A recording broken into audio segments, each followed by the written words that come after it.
तो फ्रेंड, मैं कामनी झा अपने चैनल पे आप लोग का स्वागत करती हूँ। तो आशा करती हूँ आप लोग बहुत अच्छे होंगे, मैं भी बहुत अच्छी हूँ।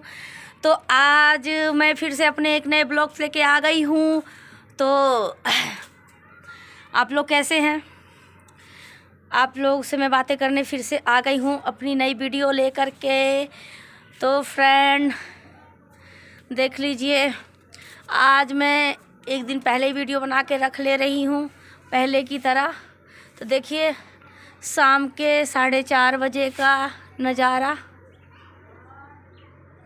देखिए। हमारे इधर पता नहीं क्या हो गया है, सारे हरे भरे पेड़ सूख रहे हैं। ये पेड़ इतनी हरी होया करती थी फ्रेंड कि क्या बताऊं। सारे आते जाते जो है ना, जो मुसाफिर है आते जाते, जब गर्मियों में धूप में जब थक जाते थे तो हमारे यहाँ पे आके बैठते थे।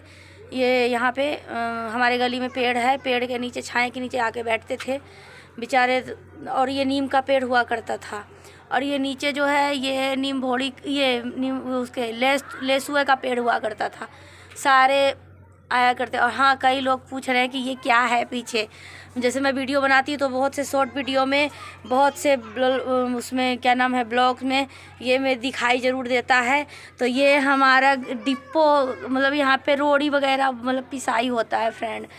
तो बड़ी बड़ी पत्थरें शायद आती होंगी, मैं हमने देखा नहीं है कभी। लेकिन हाँ, ये मतलब ये ढेर जो दिख रहा है ना आपको, ये ना छोटी छोटी गिट्टियाँ हैं जो प्लास्टर वगैरह कराते हैं ना, उसमें की गिट्टियाँ हैं ये। तो वही गिट्टियाँ हैं ये। तो फ्रेंड, मैं अपनी जिठानी के बारे में आप लोगों से बात करने वाली थी। तो मेरी जिठानी, जैसे मैंने कहा था आप लोगों को पिछले वीडियो में, कि वो जादू टोना जानती है। जादू टोना जानती है मेरे पति का, तो उसने मति भ्रष्ट कर ही दिया था। और ये कोई मजाक वाली बात नहीं है। मैं भी इन बातों को नहीं मानती थी, लेकिन अब मैं मानती हूँ, इसलिए कि मैं भुगत चुकी हूँ 23 साल से। कहते हैं ना, पति के प्यार के लिए जैसे तरस जाते हैं, वैसे मैं तरस चुकी हूँ एक तरह से, है ना। ज़रा सा अच्छे से बोल लिए तो अगले दिन मुझसे झगड़ा ज़रूर करना है उनको। और ये सब मेरी जिठानी वहाँ बैठे बैठे करती है। क्या हुआ ना कि मैं, जैसे पहले इतने सालों से मुझे नहीं पता था, ये मुझे 3 साल से पता चला है। 2.5-3 साल से ये बात मुझे पता चला कि वो जादू टोना जानती है ना।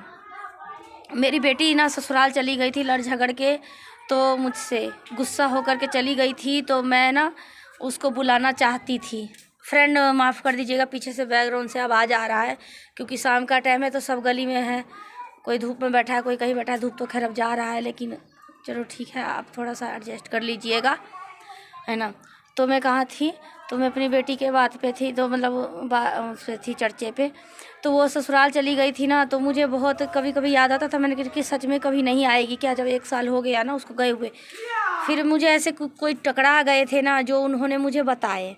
यहाँ पे कोई हैं जो मुझे ये सब बात बताते हैं, और कोई पैसा नहीं, कोई कुछ नहीं लेते वो। और जो बात बोलते हैं ना, वो सच हुआ है मेरे साथ में, सच्ची घटना हुई है। तो उन्होंने कहा था कि मेरी बेटी आएगी और बहुत जल्द आएगी, और आई मेरी बेटी, है ना। तो उन्होंने जैसे कि बताया कि ऐसी सी बात है। और उन्होंने मेरी जिठानी, अच्छा वहीं पे मेरी मंझली जिठानी भी थी, उसका क्यों नहीं फ़ोटो उनके हाथ में। उन्होंने हाथ में ऐसे करके फ़ोटो दिखाया कि देखिए यही इंसान औरत है तेरे घर का। जैसे कोई और कहीं से दिखाती थी तो वो लोग भी यही कहते थे कि मेरे अपने घर का है जो मेरे ये सब सर्वनाश कर रहा है, मेरे अपने घर की है कोई लेडीज़ है ना, मेरे ससुराल की ही है कोई लेडी जो ये सब कर रही है, ये घटिया हरकत कर रही है, मेरे परेशान मुझे कर रही है। लेकिन कोई नाम नहीं खुल के, एक ने बताया था देवर जेठ करके बोला था, है ना। उनके में जो भाषा होता होगा, पर मैं समझ नहीं पाई थी। इस बात को भी ना 10 साल हो गए, 9-10 साल हो गए, लेकिन मैं समझ नहीं पाई थी, है ना।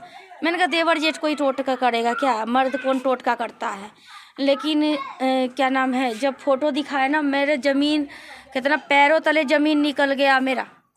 और मेरी माँ को ना वो बहुत अच्छी लगती थी। मेरी माँ उससे खूब बातें करती थी फ़ोन पे।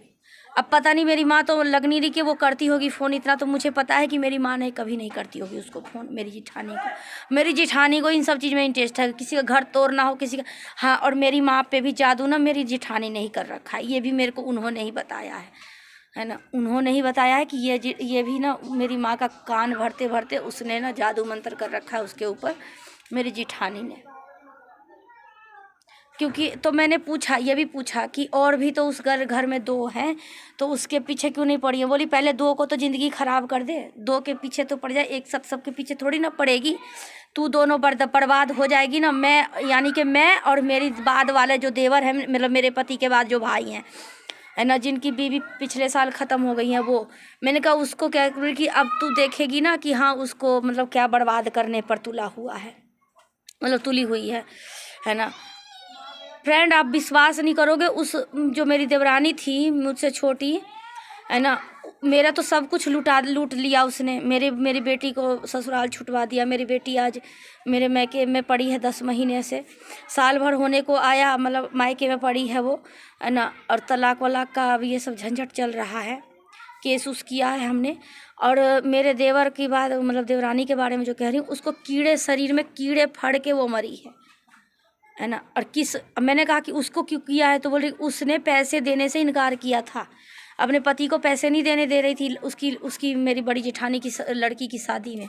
लेकिन बाद में मेरे देवर ने दिया पैसा, बाद में दिया, लेकिन जब उसने मांगा ना शुरू में लड़की की शादी में, तो उसने देने से इनकार कर दिया था, क्योंकि उसके लड़के की मुंडन करवाना था, इसलिए उसने नहीं मतलब देने दिया। उसके कारण कीड़े फड़ा करके उसके शरीर में शपथ खाई थी कि कीड़े फड़ा के इसको आज मार दूंगी। साल भर के अंदर फ्रेंड उसकी ज़िंदगी हड़प लिया उसने, एक तरह से मार ही दिया। अब वो इस दुनिया में नहीं है, 1 साल हो गया, अब उसकी बरसी भी आने वाली है।